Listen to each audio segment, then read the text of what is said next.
Исәнмесез, эфирда яңалыклар чыгарылышы студияда мин Айгөл Вәлиева, бүгенге чыгарылышта. Күп фатирлы йортларда эшләүче эшмәкәрләр коммуналь хезмәтләр өчен түләргә теләми. Ни өчен бизнес һәм идарә итүче оешмалар уртак тел таба алмый, Гүзәл Шихапова ачыклады. Фатирларны кырмыска һәм ширки басып алды. Аларга каршы нинди чаралар кулланырга алдагы сюжетларның берсендә. Диңгез буенда арзан бәягә ял итәм дисәң, КамАЗга эшкә урнаш. Завод эшчеләрен күңелле яңалык көтә. Күп фатирлы йортларда урнашкан кибет тегү фабрикалары хуҗалары коммуналчыларга берничә дистә миллион сум акча тиеш. Жилкомсервис идарә итүче оешмасына гына эшмәкәрләр 6 миллион сум бурычлы. Бизнес вәкилләре исә әҗәтләреннән котылырга ашыкмый. Үз сүзләрендә ныктыралар: "Без бу хезмәтләрне алмадык", дип җавап бирәләр. Квитанциялар буенча түләргә кирәкме? Гүзәл Шихапова ачыклады. ГЭС бистәсенең 1:12 йортында тегү фабрикасы урнашкан. Эшмәкәр идарә итүче оешмага 60 мең сум тиеш. Квитанциядә гомуми йорт чыгымнары өчен түләргә кирәк диелгән. Әмма бизнесмен моның белән килешми, чөнки документ буенча кулланылмаган җылы өчен түлисе була. Мне жалко платить за то, что я не использую. Понимаете? Потому что это не вот копейки. Нас, в общем-то, отключили. Все отключилось. 2 года как бы его не было. А потом нам его взяли и насчитали задним числом. И вот у нас 60 тысяч за вот тот год долг вот висит. Икенче эшмәкәр биналарны арендага тапшырып акча эшли, ресурслар өчен ярты миллион сум бурыч җыйган. Хәзер приставлар бинага арест салган, керем әҗәт түләргә китәчәк. Ай саен коммуналь хезмәтләр өчен 20 мең сумнан артык түләргә кирәк. Гомуми йорт чыгымнары да шактый. Аны йортта яшәүчеләр арасында күпме квадрат метр биләвеңә карап бүләләр. Фатирда яшисеңме, бизнес белән идарә итәсеңме, мөһим түгел. Есть закон, значит, который говорит, что и жилое, и нежилое помещение, они имеют одинаковый статус и должны оплачивать за те услуги, которые пользуются дом, и нести бремя ответственности за общедомовое имущество в том помещении, в здании, в котором они расположены.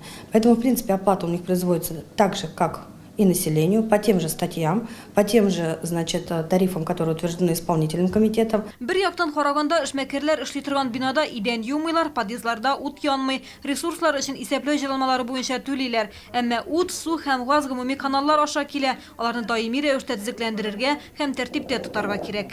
354 карар буенча, значит, бу вот тигезсезлекне бетерделәр. Хәзер шуңарга монда йортлар буенча гомум чыгымнарны квартирада яшәүчеләрдә, менә бу магазиннарда бөтенесе бер төрле түлиләр. Бөтенесе квадрат метрга. Значит, аларның бүген квадрат метрлары күп, конечно. Әгәр эшмәкәрләр коммуналь хезмәтләр өчен түләргә теләмәсә, бу сорау судта карала. Әлегә дөрестлек һәрвакыт идарә итүче оешма ягында. Соңгы тапкыр суд аша эшмәкәрдән 700 мең сум акчаны кайтарганнар. Гүзәл Шихапова, Сергей Вильданов, яңалыклар. Элек авангард идарә итүче оешмасына караган йортларда яшәүчеләр яңа идарәчеләрдән квитанциялар алды. Исегезгә төшерәм, торак фондына хезмәт күрсәтү буенча бәйгедә 6 оешма җиңде.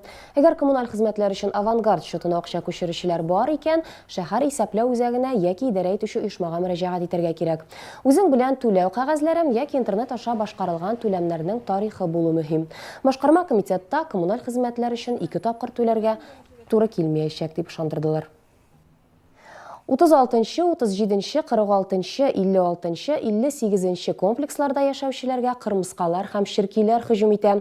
Фатирда бөҗәкләр булу халык әйтеме буенча уңыш һәм байлык китерә. Әмма шәһәрдәшләр киресенчә, алардан котылу өчен күп акча түгә. Өйне кырмыскалардан һәм ширкиләрдән ничек чистартырга хәбәрчебез ачыклады. 56-да 20 йортында җирән кырмыскалар инде февраль аеннан бирле. Шәһәрдәшләр алардан котылу өчен төрле усуллар кулланганнар, әмма файдасыз. Сначала на одном этаже они посидят, недельку буквально нет у нас, потом на другом этаже. А вот буквально 2 месяца мы уже не можем, август, сентябрь. Все, они по всей квартире расползлись. Они теперь и в проводах, и в технике сидят, и вот на кухне в основном поселились. Хуҗабикә ашамлыкларны суыткычка алып куйган шкаф киштәләрендә дә бар нәрсәне пакетларга салган. Җиһазларны көненә 2 тапкыр спирт белән эшкәртә. Вот этим пока сейчас начала метод. Помогает? Помогает, будто бы они от запаха.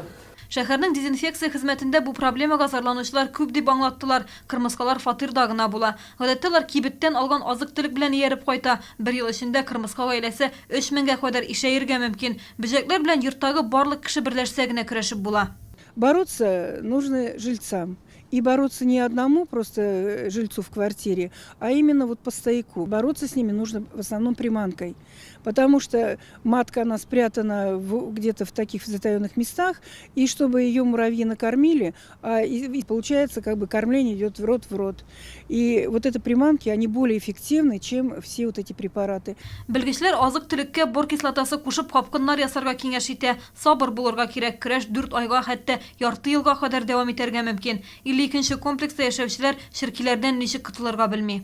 Комары одолели, кусают, всех искусали. Комары мелкие, рыжие, не знаю откуда они, с Африки что ли прилетели. Я не помню, чтобы в октябре месяце комары. Гаты белән йортка дезинфекторлар да килгән. Сентябрь айында 3 тапкыр профилактик чаралар уздырылган, әмма нәтиҗәсез. Көзен йокларга тиешле личинкалар язын гына уяна, әмма һава җылы һәм дымлы булганга үзләренә ризык эзләп уянганнар. Вот эта вот растительность тоже высокая, она является также убежищем тоже для комаров, которые развиваются в природе.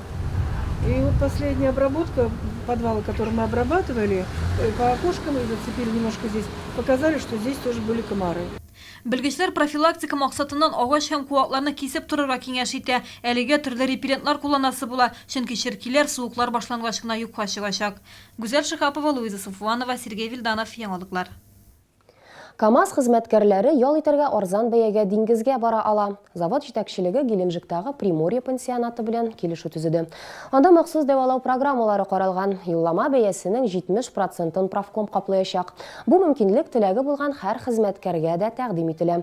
Әлегә алдагы айларда ял итәргә баручылар исемлеге төзелә. Беренче төркем Геленджикка 23 октябрьдә китәчәк. Авыл хуҗалыгы ярминкәләре бу шимбәдә дә оештырыла. Яшелчә, бал, ит һәм башка продуктларны республиканың 14 районыннан алып киләчәкләр. Фермерлар Галиаскар Камал бульварында, Сарман трактында, Южный агросәнәгать комплексында сәүдә итәчәк. Продукцияның сыйфатын ветеринарлар тикшерә. Сәүдә идарәсе белгечләре бәяләрнең министрлык тәкъдим иткәннән дә югары булмавын контрольдә тотачак. Бүгенгә менә шул. Айгөл Вәлиева сезнең белән киләсе очрашуларга кадәр сау булашам, исән-имин булыгыз.